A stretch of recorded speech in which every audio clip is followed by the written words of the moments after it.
I found the ticket on a Tuesday morning in early March, wedged against the curb like a leaf that hadn't decided whether to blow away.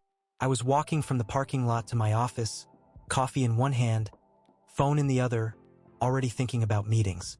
I'm 47 and I run payroll for a regional construction company outside Richmond. My job is numbers, rules, and making sure nobody's mistake becomes everyone's problem. I like the predictability of it. The lottery ticket was damp at one corner, the paper curled from last night's rain. It looked like one of those scratch-offs people buy at gas stations when they're buying cigarettes they promised they'd quit. I almost stepped on it. Instead, I picked it up, more out of habit than hope, and held it between two fingers like it might be sticky. I didn't scratch it there. I didn't even look closely. I put it in my wallet the way you tuck in a business card you'll forget about later. That's the version of me I prefer. The one who doesn't get excited over found money. At lunch, I sat in my car and pulled it out. It wasn't a scratch-off. It was a draw ticket state lottery, the kind with numbers printed in a little grid and a barcode at the bottom. The date was the night before. Someone had bought it, not checked it, and dropped it on the street like it was a receipt. I opened the lottery app, mostly to satisfy a mild curiosity, and typed the numbers in. My eyes were dry from staring at spreadsheets all morning. I expected the app to tell me not a winner and I toss it. Instead, the screen hesitated, loaded, and displayed a message that didn't make sense at first.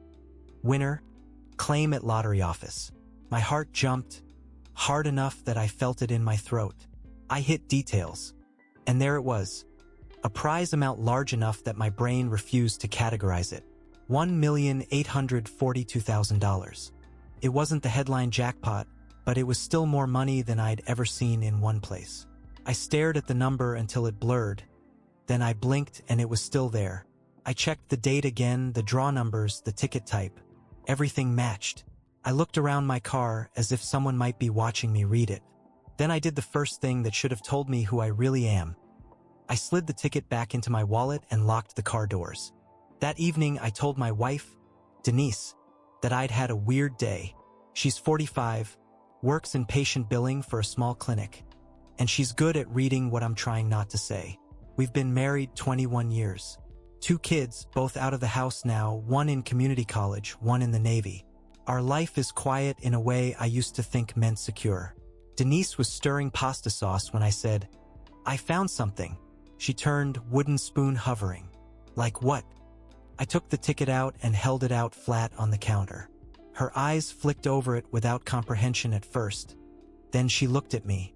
What is that? She asked, voice already tightening. It's a winning ticket, I said.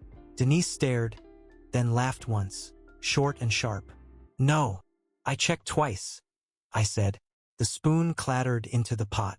She grabbed the ticket and held it like it might evaporate. How much?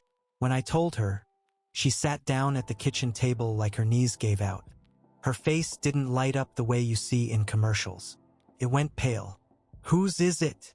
She whispered. I don't know, I said. I found it on the street. Denise stared at the ticket, then at me. So it's yours, she said, and it sounded like she was trying the sentence on for size. I didn't correct her quickly enough. We spent the next hour talking in circles. Denise said the universe doesn't drop miracles for no reason. I said it wasn't ours.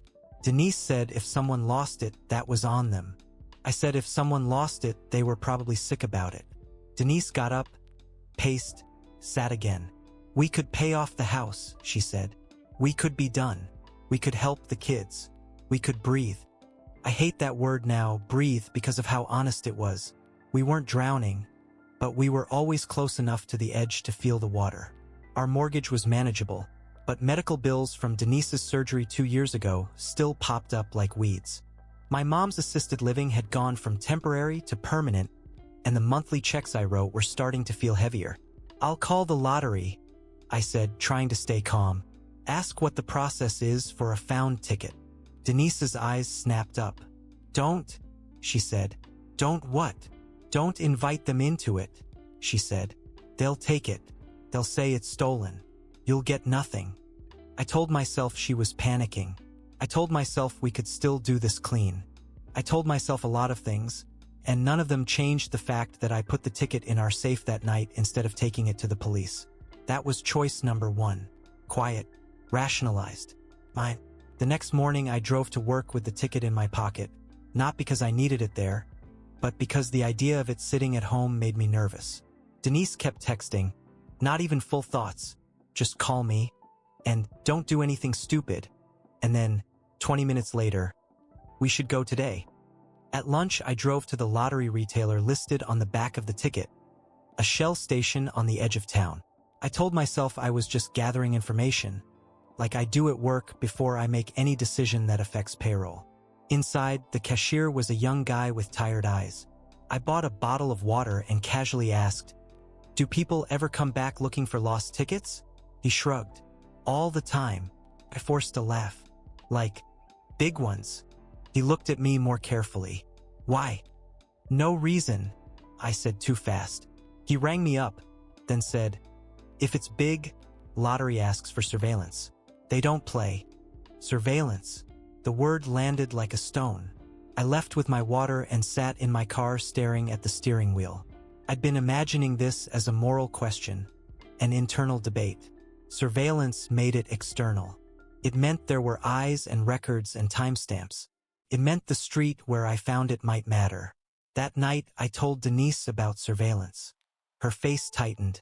"So we claim it fast," she said, like speed could outrun cameras. "What if someone reports it lost?" I asked. Denise's voice went cold. "Then they should have signed it." I hadn't signed it. No one had. That's when Denise reached across the table, took my wallet, pulled out a pen, and wrote my name on the back of the ticket like she was labeling leftovers. I let her. That was choice number 2. Louder. Worse. Once my name was on it, everything shifted. Denise acted relieved, almost cheerful, like we'd crossed a finish line. She started talking about paying off debt, replacing the roof, maybe even moving closer to my mom. She opened a notebook and made lists the way she does when she's anxious. I should have felt comforted by her planning. Instead, I felt trapped by it. Signing the ticket didn't make it mine. It made me the person who could be accused of trying to make it mine. 2 days later, a story popped up on a local Facebook group, "Lost lottery ticket. Please share." The post was from a woman named Kendra. She wrote that her father had bought a ticket at the Shell station, checked the numbers online, realized it was a big winner, and then lost it between the gas station and his car. She included the date and the route. She didn't include the numbers, just that it was a claim-it-office ticket. The comments were full of the usual. People praying, people joking, people telling her it was fake. Denise showed me the post with a grim smile. "See?" she said. "They didn't sign it. They're just fishing." But Kendra's post hit me in the stomach. The route she described was the same street where I'd found it. The same curb. The same patch of wet concrete. Twist 1. The ticket wasn't abstract, somebody. It was suddenly a father and a daughter with names and a loss that had a shape. I didn't sleep that night. I kept imagining a man checking his phone, seeing he'd won, then reaching for his wallet and feeling nothing there. I messaged Kendra from a burner account, which is not something I ever thought I'd do in my life. I told myself it was cautious. I told myself I needed details before I did anything. I asked, "What are the numbers?" She replied within an hour, probably desperate, and sent the numbers. They matched. I sat in the bathroom with the door closed, phone glowing in my hands, and felt shame rise so fast it made my ears ring. I had proof, not suspicion, not coincidence. Proof that the ticket belonged to someone else. I told Denise. She listened quietly, then said, "Okay, okay." I repeated, confused by how calm she was. "Okay," she said again. "So we don't talk to them. We don't answer. We claim it. They can't prove anything." I stared at her. "They can prove the numbers." "So what?" She snapped. "Numbers aren't ownership. The ticket is." I said, "They'll say it was theirs. They'll have the app history, the purchase time." Denise leaned forward. "And we have the ticket," she said low and hard. "Do you understand what this could do for us? Do you understand what we've been carrying?" That's when twist 2 hit, Not with the ticket, but with Denise. She wasn't thinking about right. She was thinking about survival. And it made me realize how thin our idea of being fine really was. I wanted to be angry at her. Mostly I felt guilty because a part of me wanted to listen. The next morning, Denise called in sick and insisted we drive to the lottery office 2 hours away. She wore a nice sweater like we were going to church. I drove with both hands locked on the wheel, jaw clenched, trying not to imagine highway cameras. At the office, everything was clean and quiet. A receptionist smiled politely. Denise slid the ticket across the counter with my signature facing up like it was a badge. The clerk scanned it, then looked up. "This is a high-value claim," she said. "We'll need to verify. Please have a seat." We sat in molded chairs under fluorescent lights. Denise held my hand, her palm damp. I watched a TV in the corner playing a loop about responsible gaming. A man in a suit came out 20 minutes later and introduced himself as an investigator. He asked where we bought the ticket. Denise answered without hesitation. "We didn't. He found it," she said, and I felt my stomach drop because that was not the lie we discussed. The investigator's eyebrows lifted slightly. "Found it where?" he asked. I told him the street. I tried to keep my voice steady. I didn't mention the Facebook post. I didn't mention Kendra. I didn't mention the fact that the story matched. He nodded slowly. "We may need to review surveillance," he said, "and we may need a sworn statement." Denise squeezed my hand harder, like pressure could keep the truth in. Then the investigator said, "Also, the ticket appears to have been signed recently. Can you explain when you signed it?" Denise opened her mouth. I cut in too fast. "The day I found it," I lied. Falsehood number 1 out loud. On the drive home, Denise said, "See, it's fine. They didn't take it." "It's not fine," I said, voice tight. "They're investigating." Denise stared out the window. "So we wait," she said. "We've waited our whole lives for something good. We can wait a few weeks." That night felt like a false resolution. We'd submitted the claim. It was out of our hands. Denise acted lighter, like she'd already spent the money in her mind. I tried to tell myself it was almost over. A week later, the lottery investigator called and asked me to come in again, alone. Denise wanted to come with me. I told her no. I needed one conversation without her pushing. At the office, the investigator was polite but direct. He asked for my phone. He asked for my location history that day. He asked where I'd been before I found the ticket. He asked if I'd posted online about it. Then he said, "We've received a lost ticket report that matches this ticket's purchase time and numbers." My mouth went dry. He slid a photo across the table. A screenshot from Kendra's phone showing the lottery app's winning numbers page and her father's account history, with the timestamp from the night before. He had checked the ticket and celebrated in the app before losing it. The investigator said, "Can you explain why you didn't contact the lottery immediately upon finding a high-value ticket, given your occupation and apparent familiarity with documentation?" It wasn't an accusation, but it was close enough. I felt shame first, hot crawling, then anger, but not righteous anger. Anger at myself for being in this chair. Anger at Denise for signing my name. Anger at the man who dropped the ticket, like his carelessness had infected my life. I said, "I panicked." The investigator nodded. "We understand people make impulsive decisions," he said, and that was the worst part. He sounded like he'd seen this before. He told me the claim was on hold pending determination. He told me not to contact the reported owner. He told me any attempt to cash out elsewhere would be treated as fraud. When I got home, Denise was waiting at the kitchen table like she'd been on trial all day too. "They know," I said. Denise's face hardened. "So?" she said. "We still have the ticket." I realized then that Denise wasn't just scared of losing the money. She was scared of going back to the life where money was always a quiet emergency. That weekend, Denise's sister, Paula, came over for dinner. She's the kind of person who treats privacy like a rumor. She kept asking why Denise looked so energized, why we were suddenly talking about replacing appliances. Denise tried to deflect, but Paula noticed everything. After dessert, while I was in the kitchen, I heard Denise whisper, "Don't say anything." Paula laughed softly. "You found money," she said. "I can tell." My skin went cold. I walked into the living room and saw Denise's face. Caught, guilty, angry at herself for being readable. Paula's eyes snapped to me. "Is it true?" she asked. "Did you two hit the lottery?" Denise started to speak. I cut in. "No," I said too sharply. Paula smirked. "Okay," she said, and I could tell she didn't believe me. She left an hour later with a hug that felt like a transaction. 2 days after that, my phone rang from an unknown number. A woman's voice said, "Is this Greg Walters?" "Yes," I said cautiously. "This is Kendra," she said. My heart lurched. "Please, I got your name from someone at the Shell station. They said a man matching your description asked about lost tickets." My first instinct was to deny everything. My second was to hang up. Instead, I stood in my driveway staring at the grass and listened to her breathe on the line. She said, "My dad is 68. He's not well. He bought that ticket with his last $50 because he thought..." Her voice broke.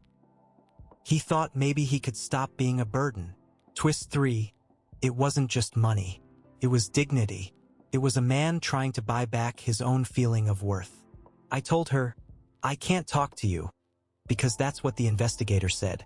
Kendra whispered, "So you do have it." I didn't answer. Silence is an answer. When I went inside, Denise saw my face. "Who was that?" she asked. I said, "No one," and hated myself for the ease of the lie. That night, Denise finally told me the part she'd been circling. Her clinic had cut hours. Her paychecks were smaller now.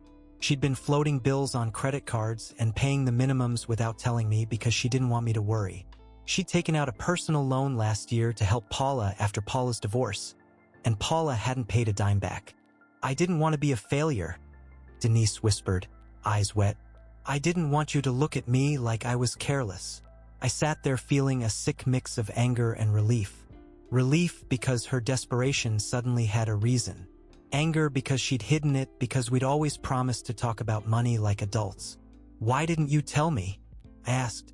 "Because you're you," she said quietly. "Because you keep receipts like they're morals." That hurt because it was true. I'd built my identity on being responsible, and sometimes responsibility looks like judgment. Denise said, "This ticket is the only way out." "No," I said. "It's a way out for us, and a cliff for them." Denise wiped her cheeks. "You think they wouldn't do the same?" she asked. I didn't have an answer I liked. I went to bed and lay awake thinking about how money doesn't just reveal greed. It reveals fear. It reveals what you're willing to excuse in yourself when the numbers get big enough. The lottery office called 2 weeks later.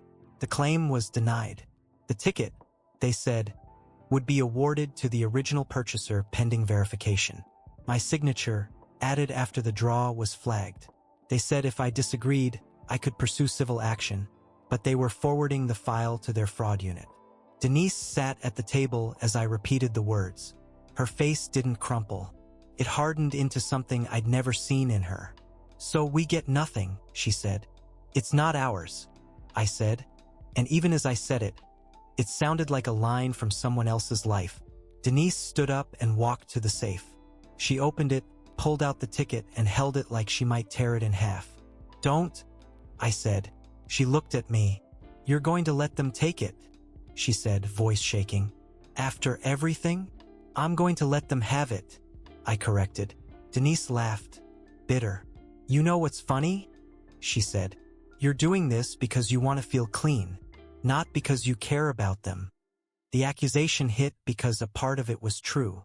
I wanted to be the person who did the right thing. I wanted to crawl back into my internal spreadsheet world where choices add up neatly. The next day, Denise moved into the guest room without a fight. She didn't scream. She didn't pack bags. She just stopped touching me, stopped chatting, stopped making coffee for both of us like it was automatic. Our house felt suddenly expensive and empty. A month later, I got a letter from the Commonwealth's attorney's office requesting an interview regarding Suspected attempted fraud. My hands shook opening it. I went. I sat in a plain room with a prosecutor and an investigator and told them the truth in pieces. I found the ticket, I panicked, my wife signed it, I tried to claim it, I lied about when I signed. They listened with the calmness of people who see ordinary desperation every day. In the end, they didn't charge me with a felony. They offered a diversion program, ethics course, community service, and restitution of any attempted gains, which in my case was nothing because the money never hit our account. Still, having my name in that system felt like a stain I couldn't wash. Denise didn't come to any of it. She stopped asking how it was going. One afternoon, I came home and found a stack of documents on the counter. Divorce consultation notes, printed out like she was organizing a project. No note, no argument.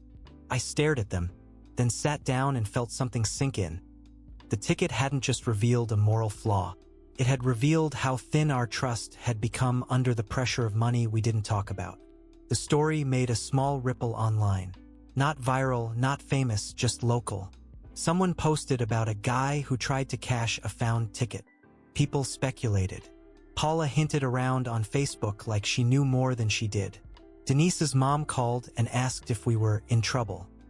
I saw Kendra once, by accident, in the parking lot of a grocery store. I recognized her from a profile photo. She recognized me too, immediately, and her face tightened the way people's faces do when they've had to rehearse anger for weeks. I walked toward her without thinking. "I'm sorry," I said, and it sounded small. Kendra didn't yell. She didn't curse. She just looked tired. "He was in the hospital when we got the call," she said quietly. "The money would have helped, but the worst part was the waiting. The not knowing if someone out there was." She stopped. "I hope it was worth it." "I didn't get it," I said, because I wanted her to know I hadn't profited. Kendra nodded once, not softened. "Then you did it for free," she said. She got in her car and drove away. That sentence stayed with me more than any threat of legal consequences. Because she was right. I had traded something for nothing, except maybe the knowledge of who I was when the numbers got big. Denise and I finalized the separation in the fall. Not dramatic. No courtroom showdown. Just signatures and boxes and dividing a life into categories. She kept the house because her name was on fewer of the old medical debts, and my new legal mess made refinancing complicated. I moved into a one-bedroom apartment with thin walls and a parking lot light that flickers all night. We talk about the kids. We don't talk about the ticket. Sometimes I still walk that same street to my office, and I look at the curb where I found it. It looks like nothing. Just concrete, gutter water, a place people step over without seeing. I used to think being responsible meant you'd be tested with small things. A late fee, an impulse purchase, a temptation you could laugh off. I didn't expect the test to be a piece of paper that could change everything. The money never became mine, but it still did what money does. It didn't create new problems so much as amplify the ones we'd been politely ignoring. It showed me how quickly I could start writing a story where I deserved something I didn't earn. It showed me how fear can dress itself up as practicality.